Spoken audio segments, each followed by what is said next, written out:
Well, it's approaching 10:15. Do you know where your children are?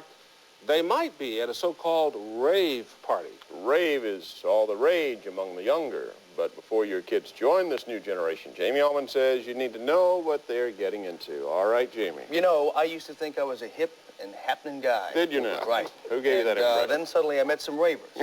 And now I know I'm just a 30-year-old balding nerd. Out of the loop. But it's my job tonight, of course, folks, to get you into the loop. If you can imagine the 60s mixing with the disco era, then you can imagine the world of rave.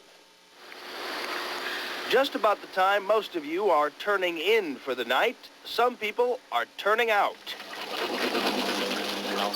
You'll find them in the warehouse district of downtown St. Louis, the land of the cultural underground. They'll wear funky shoes, wild hats, and maybe carry a backpack full of water. They'll have a blow pop in one hand and a vitamin drink in the other, and by the light of the moon, by the beat of the drum, they dance. They rave. This is the rave generation. They don't hate their parents. They don't hate the police. They don't hate the government. Peace through music is their motto. We love it because it's all about, like, dance, and we like to dance, and, like, being with your friends and loving your friends. And it's almost like a tribal thing. That unity and energy and power all together, like, lifts you up. It's amazing.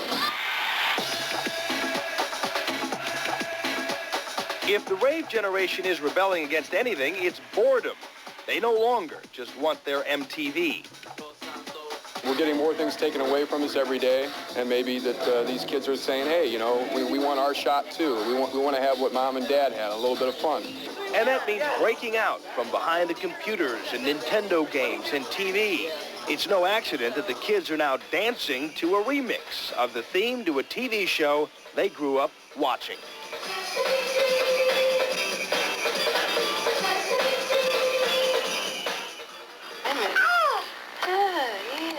Rebecca grew up in South St. Louis, went to a Catholic grade school, and she now makes a living as a nanny. A nanny by day, but a raver by night. People always, like, look at me funny because of the way I dress and stuff, and the color of my hair, or the wigs I wear. But there, nobody, you know, there's none of that. And this raver calls himself Nitro.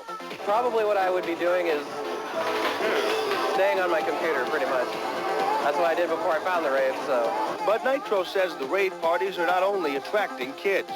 You'll have a preppy person sitting next to some 40-year-old, sitting next to some Rastafarian guy, sitting next to somebody like me. Indeed, even local civic leader and parent Kim Tucci has attended a rave party. He even helped his daughter host one last month. It was called Rejuvenation. It's not that scary a thing. When you first hear about it, you say, oh, brother. But it's not like that. The rave generation is so hot in St. Louis, there's even a record store dedicated solely to rave music. It's called Deep Grooves. Here you'll find all the staples of rave. There's techno-pop, trance, and tribal, all high-energy, big beat tunes known for their ability to make sure you can't stand still.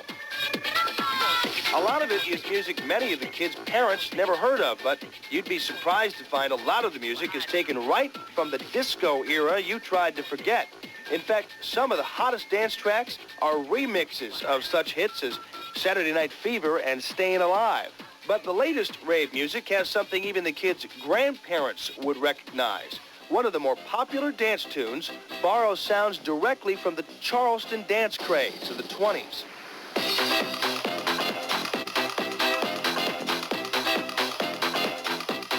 Okay, grandparents and parents, are you ready to buy into all of this? Well, we want to make sure you watch tomorrow night. That's when we take you right to a real rave party. It's all here on home video. You'll also see what they're doing about security at these parties, and you'll also hear what they're doing about drugs. There's a lot of talk. Some of the rave party hosts haven't done enough to keep drugs out. We're going to tell you all about that tomorrow night. Now, Kim Tucci says, as I pointed out, that parents are often invited to these parties. And if you call up one of these numbers that we're going to tell you about tomorrow, and these people who are hosting these parties do not say parents are welcome, then of course that's your cue not to send your kids there either.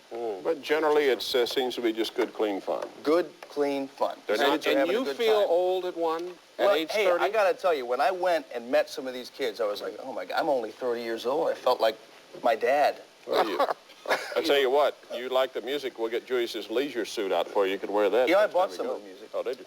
Yeah. My Nehru jacket also. It's going to be our new news music, I think. 2 people. Well, on the Grammys tonight, you saw what the mainstream music scene is all about, but there's another music scene bubbling up from the St. Louis underground. It comes from the so-called rave generation. It's the latest craze for our kids. Jamie Altman is here now to take us to a rave new world. Well, you know, after last night's piece, got a call from a couple of parents. They're 40 years old, and they thanked me very much for putting this show on here. They said it's just in time for my midlife crisis. So they're going to be invading these rave parties from now on, you know.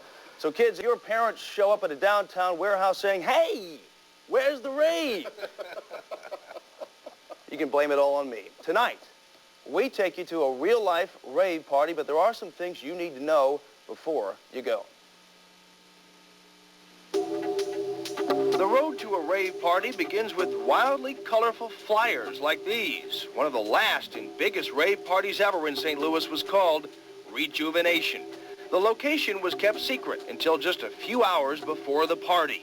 Ravers were instructed to call a phone number on the back of the flyer to find out exactly where the party would be.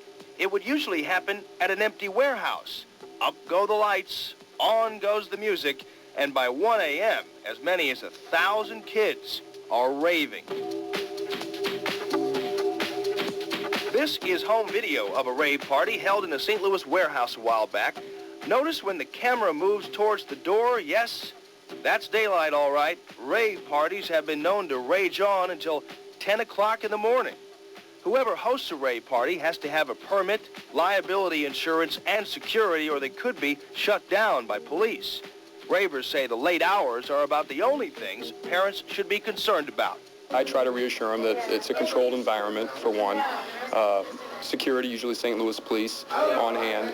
The drug situation, people are checked at the door for bottles or drugs, and none of it's allowed to go on. It's definitely taboo. The music is the drug.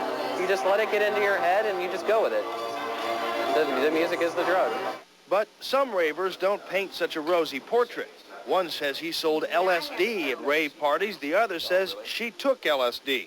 People are always looking for it at the raves. There's always some people looking for it. Normally I would just walk in and then put it on my tongue and swallow it and sort of speak, trip out and watch the lights and dance.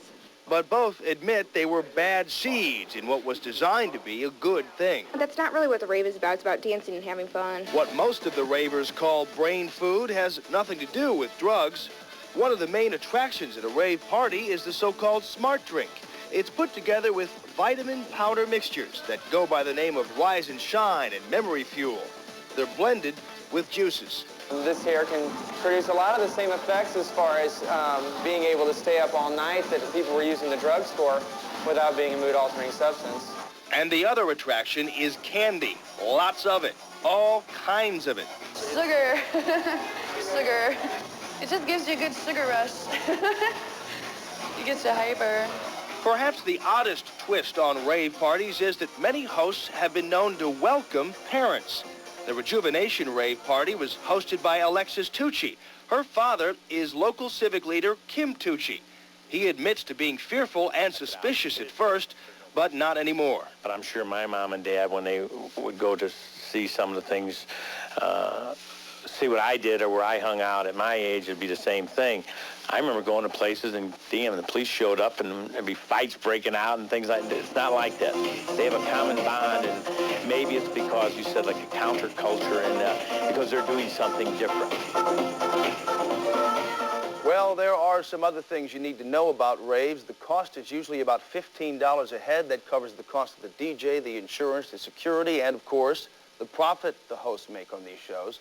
You also need to know that most rave parties are at a downtown warehouse location late at night, and you also need to know that in many cases, your kids aren't telling you they're going to raves. Hopefully, they'll tell you now after seeing this, and of course, Hopefully these parents can talk about it, talk about their concerns. And even go to it, huh? And even go to it. These are great things as long as they have that security and the liability insurance. And call Jamie Allman if you have any more questions, parents. Yeah.